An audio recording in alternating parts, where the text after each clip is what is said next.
Przed pierwszą randką dobrze jest przypomnieć sobie kilka zasad odnośnie etykiety. I nie chodzi tu o sztywne reguły, ale o pewne sugestie, które pomogą nam czuć się pewnie. Dlatego o pierwszorandkowym savoir-vivre rozmawiamy z ekspertką od etykiety Dominiką Grodowską. Zacznijmy od tego, kto powinien zaprosić na pierwszą randkę, mężczyzna czy kobieta? Mężczyzna.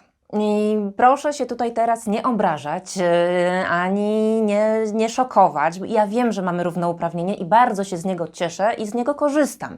Mówiąc, że mężczyzna, podkreślam to, że mężczyzna, ponieważ akurat łączenie się w pary, nawiązanie relacji damsko-męskich jest pewną grą i to grą piękną. I tak jak są zasady w tańcu, tak są też pewne, może nie pisane, ale jednak są te zasady podczas randkowania.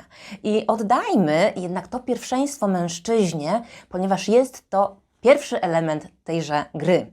Gry bardzo pozytywnej, pod warunkiem jednak, że zasady są znane po jednej stronie i po drugiej stronie i są to zasady akceptowalne. I nie chcę też powiedzieć, odpowiadając na to pytanie w ten, a nie inny sposób, że kobieta tutaj nie ma nic do gadania, bo jak najbardziej ma. To są różne subtelności i tutaj muszę Państwu powiedzieć, że gdybym to ja nie wzięła spraw w swoje ręce, to nie wiem, czy dzisiaj byłabym mężatką. Natomiast na pierwszą randkę jednak zaprosił mnie mój teraz obecny mąż. Ale tutaj było wiele działań z mojej strony, które miały go do tego zachęcić. Czasami mężczyźni nie są pewni, czy kobieta jest gotowa na to, więc też to do nas należy danie pewnego sygnału, zasygnalizowania tego, że tak, chciałabym być zaproszona na tę randkę. A co w przypadku internetu? Czy od pierwszej rozmowy na komunikatorze należy odczekać jakiś czas z propozycją spotkania, czy od razu się umówić? Ja myślę, że internet rządzi się nieco innymi prawami i tutaj jest porównanie internetu i historii internetu i historii savoir-vivre jest, to są dwa różne etapy i to są dwa różne czasy i proweniencja obydwu jest zupełnie inna, więc jest to dosyć nowe pole, jeśli chodzi o savoir-vivre. Natomiast może ja odpowiem na to pytanie w ten sposób, że faktycznie po pierwszym spotkaniu mężczyzny i kobiety faktycznie, nawet jeżeli to nie jest randka, faktycznie wypada odczekać trochę, a może nawet nie tyle wypada, ale buduje się w tym momencie napięcie, które jest bardzo pozytywne przecież. I budując to w ten sposób, myślę, że też da się to uczynić poprzez internet, właśnie odczekując chwilę. Ale nie odpowiem Państwu tutaj ile. Dokładnie. To nie są reguły wojskowe, to nie jest kodeks ruchu drogowego. Tutaj trzeba ogromnej dawki wyczucia. Poza tym savoir-vivre to są zasady, które są precyzyjne, ale też jest wiele takich, które jednak wynikają z pewnego wyczucia, taktu, szacunku do drugiego człowieka, takiej delikatności. Jakie miejsce będzie najlepsze na pierwszą randkę?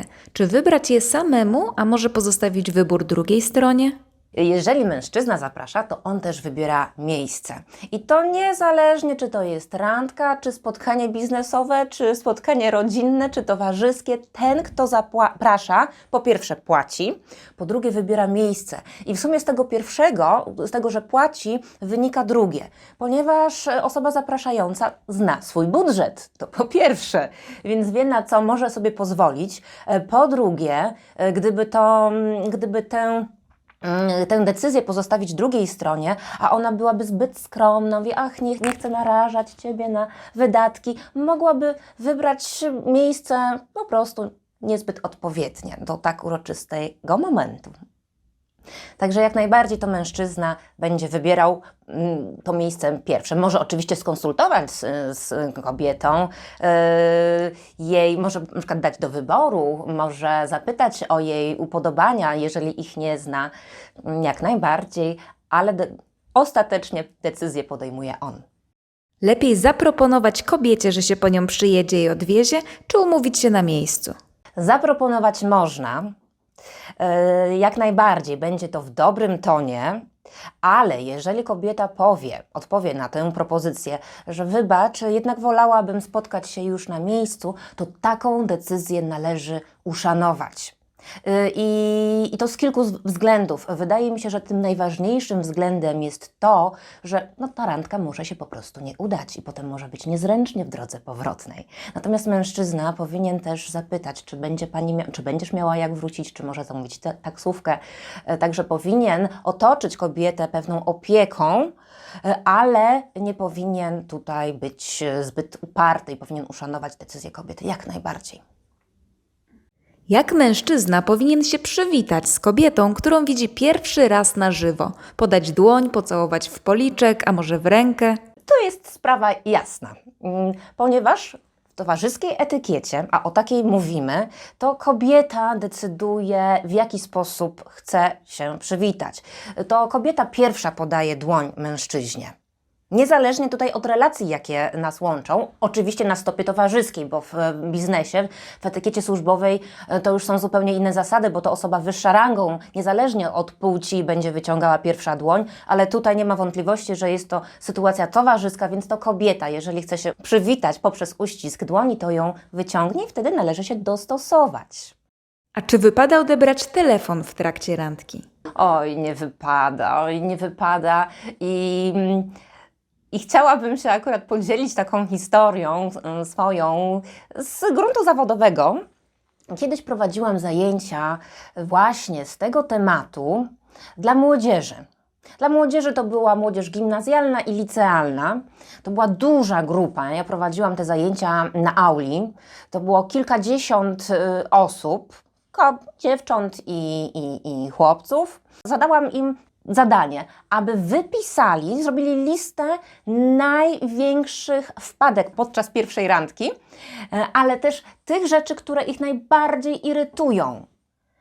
I wymienione były różne kwestie i w pewnym momencie, tam była to chyba trzecia czy czwarta osoba, wstał chłopak, 17-letni, wstał i jaka to jest odwaga przed całą szkołą wstać, prawda, i zabrać głos. Także to już wielki szacunek mój wzbudziło. Wstał i powiedział: ja po prostu nienawidzę, jak umawiam się z dziewczyną, albo nawet nie z dziewczyną, tylko z koleżanką i ona wyciąga telefon i komunikuje się poprzez różne komunikatory. I wie pani, co się wtedy stało?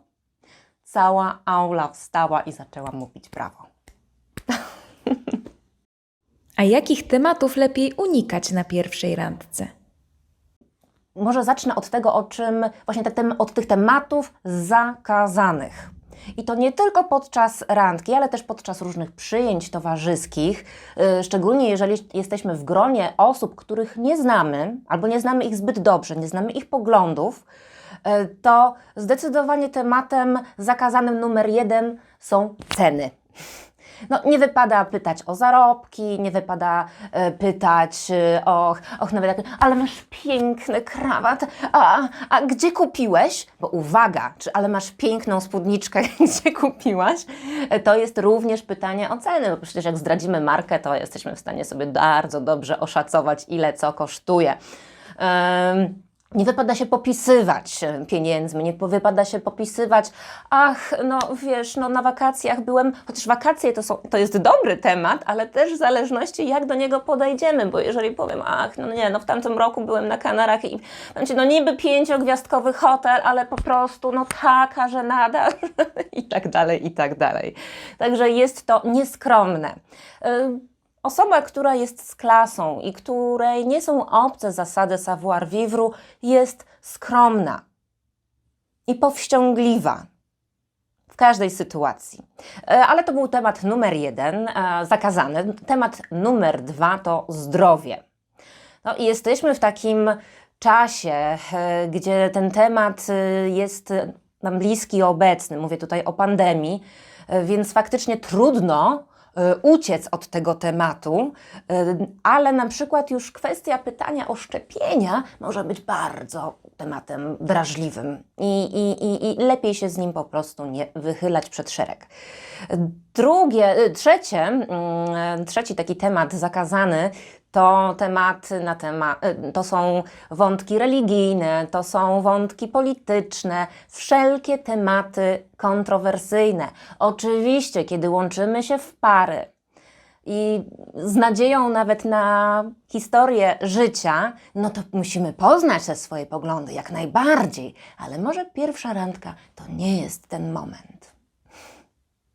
Kto powinien zapłacić, jeżeli to jest randka na przykład w restauracji? Płaci ten, kto zaprasza, więc w przypadku pierwszej randki będzie to mężczyzna, ale też sposób, w jaki to robi, jest bardzo istotny. Zakładam, że mówimy teraz o randce w restauracji. Jest to chyba takie najbardziej typowe i popularne miejsce, zresztą bardzo dobre miejsce na pierwszą randkę. To mężczyzna zachowa się z wielką galanterią, jeżeli nie dopuści, aby w ogóle rachunek przyszedł do stołu.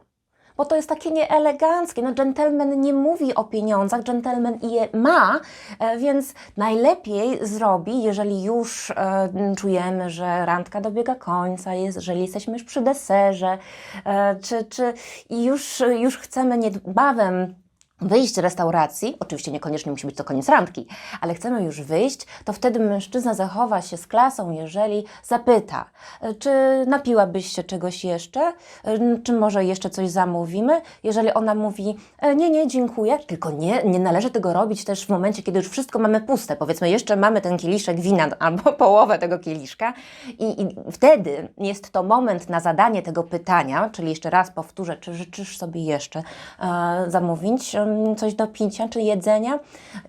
Kobieta mówi, nie, dziękuję.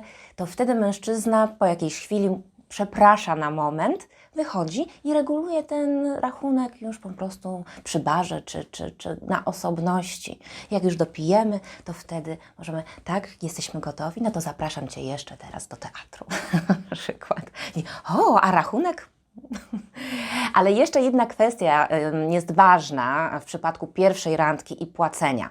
Bo jeżeli kobieta nie chce, może postawić taki warunek. Dobrze, tak, zgadzam się, dziękuję Ci bardzo za zaproszenie, ale chciałabym sobie już od razu zastrzec, że chciałabym podzielić rachunek na pół. To jest bardzo istotne i to też należy uszanować. Bo jednak jest coś takiego, że jeżeli ktoś płaci za kolację, no to czy w ogóle daje prezent jakikolwiek, to nas podświadomie obliguje, może obliguje to za mocne słowo, ale zobowiązuje do rewanżu. A jeżeli przecież ta pierwsza randka może się nie udać i nie chcemy czuć się zobowiązane do rewanżu, wówczas faktycznie nawet warto postawić sprawę jasno, ale właśnie zaraz na początku. Nie już kiedy dojdzie do płacenia, tylko ustalmy reguły gry na samym początku.